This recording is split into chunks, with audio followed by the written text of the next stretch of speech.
We are back, and let's talk about some Rebel Moon trailer. Yeah.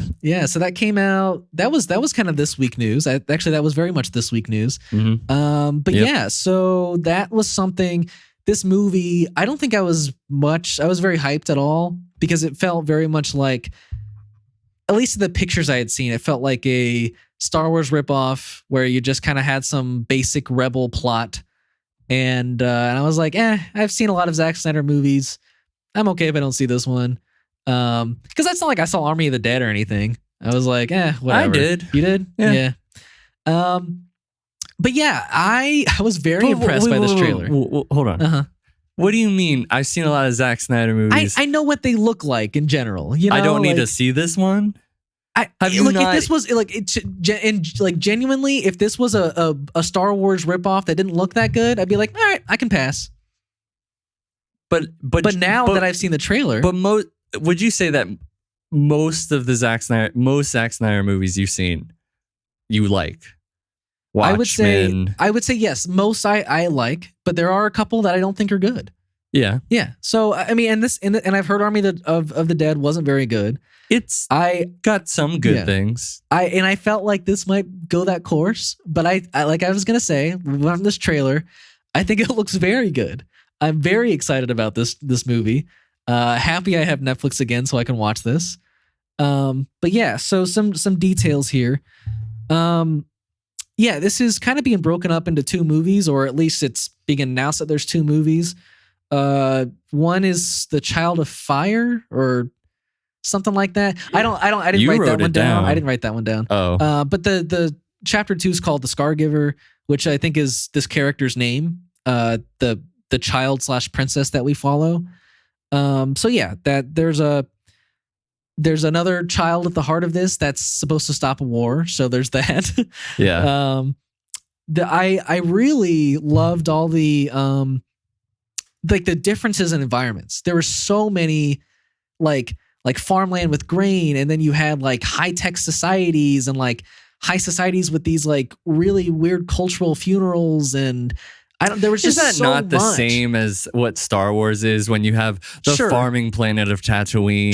Sure. Or, and then go to Coruscant. But there was also a lot of like really gritty stuff in there. Like you had this like spider-like creature that was. Oh yeah. I mean that was and yes, there are like lightsaber type weapons, but they look different enough for me that I'm okay with it. And yeah, I don't know. I think there's a lot of really cool stuff. I don't know. I mean, the whole vibe of it looks grittier, and I think that's just from it being a Zack Snyder movie. But yeah, I mean, what did you think? I think visually, for the most part, it's at first I was like, I don't know how I feel about this. Yeah. Agreed. As there's more shots going along, I was like, this is really cool. Yep. I hope it's like, I think the thing that'll make or break it for me is how much I believe what is going on. Like how much you buy into the universe? Yeah. Okay. Because I see we've seen video game trailers for games that you and our friend Ryan maybe are more inclined to like, where you're a character with a really big sword and they're fighting these weird monsters, and that's just not my thing. Sure. And so having this spider-like creature, it looks cool, but I'm also a bit like there is a lot of mythology that's baked in to this this world. Some of it's kind of like the Princess of Blizzard, and I'm like, oh, okay. A lot of it felt like it might be trying to mirror like Dune in a way. I don't know if you got that vibe. Potentially, but I feel like there's a lot of movies over the years, that take inspiration and Jupiter whatnot. Ascending, just kind of sci-fi movies that try to have this empire / world building it's just, some of it sounds silly, and I just hope it doesn't seem silly. Yeah.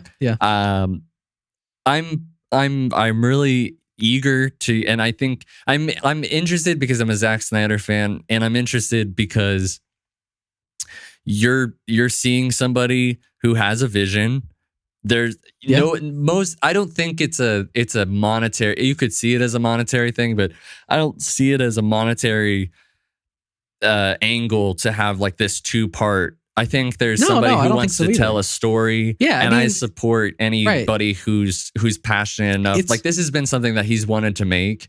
He's able to make it. Yeah. Also, we can move on, hopefully, we'll probably never move on from people who are like, well, now that he's done with Rebel Moon, now Justice League, you know. Right. So, but yeah, I mean, I think I'm happy. I'm happy that this looks good at least, and like I'm wanting him. I'm wanting for this to be successful so that he has a universe that he can like really build out. You know, like I think he really set out to do that with the DC universe, and I think his plans were really cool. I wish we could have seen it all come to fruition before we moved on, but that wasn't the case. And I think he tried again with Army of the Dead and trying to build a universe there. I'm not sure like that movie was totally like received well or did well enough for it to like make a universe. So yeah, I hope this one is what sticks it for him. And yeah, I'm just hoping it's good. I mean, I hope it's good too. I think, lots of cool visuals, interesting ideas, tried and true kind of things about rebellion. Yeah, like I really kind of digged the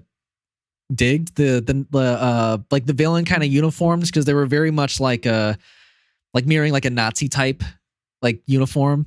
It was very, I don't know. Yeah, I don't know. Is that a bit on the nose though? Sure, but like a lot of the stuff in this felt like it was